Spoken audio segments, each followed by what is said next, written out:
All right, we're going to go ahead and roll into our scheduled media availability a little bit early, and then we will be joined by our ARCA champion here in just a little bit. Joey, thank you for joining us. We really appreciate you spending some time here with us this weekend. We'll go ahead and open for questions. If you have a question for Joey, go ahead and raise your hand. I'll work to get a mic to you. I can see several questions. We'll start up front with Zach. Zach Sterniolo, Nascar.com. Joey, how do you evaluate what this 2025 season for you personally and for this 22 team? Yeah, I mean, obviously not everything we hoped for, right? I mean, our goal is to win the championship every year. Obviously we fell short of that. So that part's, our goals are really high, right? So, and the same token, I feel like there's moments of the year where we looked really strong. There's moments of the year where we didn't capitalize on opportunities to win that we could have. And then I look at the playoffs as a, okay playoff. Right, we didn't really, stack any wins in there, but we were able to, work our way into the round of 8 and be a threat up until the last race there in Martinsville. So, right, the goal every year, I always say it when you start the playoffs, is to make it 10 weeks of hell. Make sure you have the pressure on you for 10 weeks. Well, we got 9, right? So nine hard weeks. Better than 6, but it's not exactly where you want to be. So, in some cases you can kind of look at it and say, okay, we've done a decent job, and other hands, just not what our expectation is of ourselves. So, this weekend stings a little bit. If I'm being honest, it hurts to be here not racing for a championship. But at the same time, it's probably good it hurts. Shows you still care, right? So it shows you that it makes you a little angry. It's probably a good thing, and you can use that. All right, we're going to go to Kelly.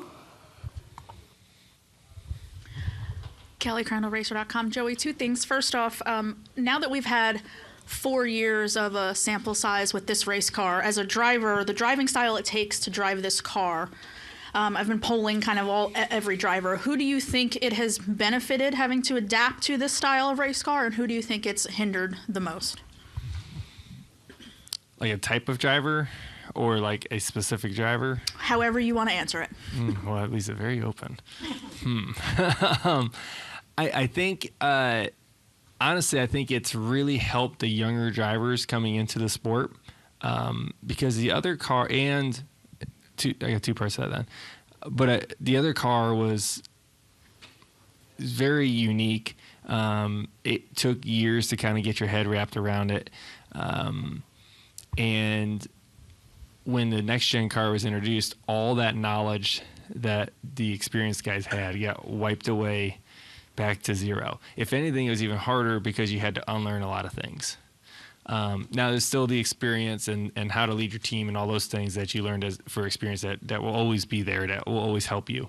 But you got to unlearn how to restart, how to pass cars, how to, how your car is going to migrate throughout runs and all those things, right? Where the lines are, moves around, all those things you had to unlearn. So if there was a time to be a rookie, it was like a few years ago. Right now, it's starting to get to be at the point where everybody's, everyone's getting experience together and it's going ahead. The other piece that obviously helped is when, whether it's like a Shane Van Gisbergen, right, where he's able to jump into a cup car and win immediately because it felt like home to him, like a similar car to what he raced. He's really good, so he would have won in the old car too, but I believe it would have taken a little bit longer for him to get his head wrapped around what the old car was. Just, as slick as it was to drive and heavy and just the little nuances about it. The second thing I wanted to ask is, having been here before and competed for a championship here at Phoenix, how do you think the city of Phoenix and Phoenix Raceway has been as the championship host these last 5-6 years? Yeah, I think it's been great. I'm sure I'm speaking for all of us. We got so used to finishing the year in Miami, right, where it was tradition. We were used to it. And when that got ripped away, you were kind of like, I don't know if I'm going to like this. And I'll be honest, the first couple of years it felt weird being out here, but it's honestly kind of felt like tradition now out here since we've done it for so long. And, as somebody that's been fortunate enough to win championships in both places, It's been awesome both ways. I promise. It's been great. No matter where it is, I don't think it's going to matter. The place is going to pack out, no matter where it is. It's a championship race. So as long as it has all that clout behind it, I don't think it matters where you put it. The fans are going to show up. But I will say the fans at the racetrack here have been great. The racetrack itself has done a good job at making it feel special. Right, that's important, right? So it's only a big deal if you make it a big deal, and I feel like we've done a good job at making this race feel like it's different than all the other races, because it is, and it should be. All right, Jeff, if I can get a microphone to Jeff, please. I know it's we all know how you feel about this format and stuff, but looking back, this is probably going to be the last one race version of it. So, what do you think the legacy of the elimination playoff with the one race championship will be when we look back on it years from now? We're 10 years removed. How do you think that we will view this era of NASCAR? I'm sure someday we'll be in our rocking chairs talking about this, and the argument will continue. I think it'll just go forever on which one was the best and all these different ways. And I mean, I don't know. I was talking to Richard Petty yesterday, and he said he won 5 championships in 5 different formats. He's won 7, but 5 of them were in different formats. And I was like, that's kind of crazy. I didn't even know that, right? So there's a certain point there where no one's even going to know. I think, right? It's like it's going to go to whatever the next one is, and if you're a new fan, you're not even going to know what this format was, and it's going to be a stat, right? You just know he has 7 championships. I don't know. I don't even know the ways he's won it. He was teaching me things I didn't know. So there's, yeah, we might know, right? And everyone's going to have their opinion on it, and that's fine. I'll always remember it personally because it's affected my life in so many ways, good and bad, right? Being on the good side and the bad side, but I know I've never felt pressure like I do during this playoffs and the way this format is. I've never felt anything like it. I'm interested and curious to see what the next one is. I don't know what it is. Your guess is as good as mine. It's probably better than mine. You probably know. I don't. But, whatever it is what it will be. And I'm going to have to figure out how to win in that one too. And that's just the name of the game. All right, John Newby, right here in the middle. John Newby fan buzz. With the way that not being able to compete for championship this weekend is kind of clearly burning you up, what do you do starting Monday? Having, won multiple championships, you take a little bit of time to reset, or is it just immediately go back into kill mode preparing for next season? Well, I got to go to SEMA show and then the banquet, and so Monday's not quite normal. But I'll say I think it's important to take a second to take a breather over these last 10 weeks. Like I said, it's a long 10 weeks. It's important to just take a break, maybe a little time to reflect and start to, and not that I haven't already been thinking about it, of, okay, what do we do different next year? You got to do something different because what we did wasn't good enough, right? So you can't do the same thing and expect a different outcome. So we got to look to do some different things, and how can we approach things differently? How do we approach race weekends? What do we do to got to be faster on the racetrack? We just got to try to be better, right? Because bottom line is we were not good enough. That's the facts. There's no way to hide from that. You can't make up all these different scenarios on why we weren't good enough, and so we have to identify those weaknesses and figure out what to do to change those, and that will happen really quickly. All right, I know we had a question for over here. Okay, go. Yep, go here. No, you're fine. Right here, and then in the back. Eddie Kalegi, Motorsports Today. Joey, you've obviously won 2 championships in this format at this track. What advice could you give to drivers like, say, Denny Hamlin, William Byron, who have been in this spot before and haven't been able to get it done like you were able to? I don't know if I'm the one who should be giving advice. Everybody's different, right? Everybody handles things differently. Everyone handles, the weekend differently.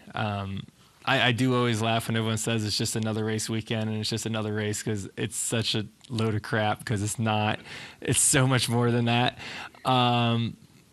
It's always funny when I hear that, I will say that. But it's, I don't know. Like I said, everybody's different, but the pressure is real, and their teams everybody's different on their teams too, right? Whether it's their crew chief and all that. So everyone's got to do it their own way, right? Like, I can't be somebody else, and they can't be me, right? You got to kind of figure out your own way of doing it. So I don't know if I can give the best advice, but I know the only thing I know is that, it's the opportunity of doing something that will follow you the rest of your life is tomorrow, right? Like that day will happen. And the one thing you don't want is to go to sleep tomorrow night saying, I didn't think of this, or I should have thought of this and tried a little bit harder here, or put a little bit more effort into this, and I might have given myself a better chance. That's my biggest fear. All right. We'll go in the back, and then Steven with front stretch has a question up here. Go ahead. Right here. Yep. Hi, Michelle Aaron from the Podium Finish here. Joey, how do you, being a 3-time champion, hope to continue the legacy and contribute to NASCAR's rich history as a sport? Yeah, I mean, there's going to be different phases of my career, just like anybody else in the sport, right? There's the driving and active piece, and then there's going to be at some point when I don't drive anymore, and what does that look like? I don't know exactly what that'll be, but I do know the definition of a true champion is giving back more than you take, and the sport's given me a lot. It's given me everything. It's been an awesome experience. So, I definitely want to leave it better than it was when I got here. I can do a lot of that now while I'm still active, and we do that through the Driver Advisory Council a lot. Very active in that. But post racing, for me, post driving, I'll be involved. I'll be around at some way, because the people before me did that for me, and I should do that for the next generation. All right. We're going to go Steven. Go ahead. Steven Stump, frontstretch.com. Joey, with how great Team Penske is here at Phoenix, how much slack or lack of slack would you give the Championship 4 drivers if you guys are racing for the win? No, I think you're respectful of the situation. I've been in a situation, right? And your senses are just heightened, right? Like any little thing that happens, you're like, whoa, what is that doing? Right? You're like you're just fired up in the car a lot more. So you're respectful of what's going on, but you still have your race, right? You still can go out there and try to win the race. You don't want to get in the middle of what they got going on and be a storyline, but you can go out there and be a spoiler, if you will, right? Where you can go out there and go out there and win the race, right? It's happened one time before, only once, but it's happened. It is possible to go beat those guys and win the race. It'd be bittersweet, I could tell you that much. It would definitely be that was actually it'd be cool. My next question. It was, would a win kind of cure the sorrows last week, or would it just be frustrating knowing what could have been? I think it would be the most frustrating victory of all time. Thanks. Yep. All right. We're going to wrap with Jerry. Go ahead. Jerry Jordan, KickinTheTires.net. Not necessarily a question for your racing, but which we see all the social media posts with the races around the yard and things like that. Which Logano kid is going to be the one to follow in your footsteps and go in the racing world? I don't know if any of them will. To be honest with you, maybe. I'm not going to force them. I know that. Like, I'm just going to let them live their life, and they see what Dad does. And if they want to race, great. I know some good avenues to help. If they want to go do something else, then that's good too. All I want them to do is try hard. That's all that matters to me is effort. I just want to see them digging and grinding to be great. Whatever it is, try to be the best in the world at it, no matter what it is. I don't know what those will be. I will say my oldest has taken interest in just driving.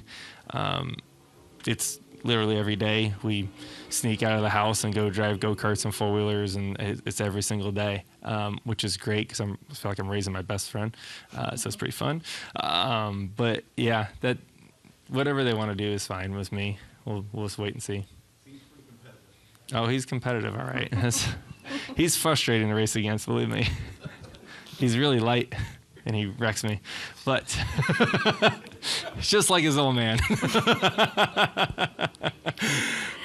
All right, Joey, thank you so much Alrighty. for your time. Best Thanks, of luck guys. this weekend. Thank you.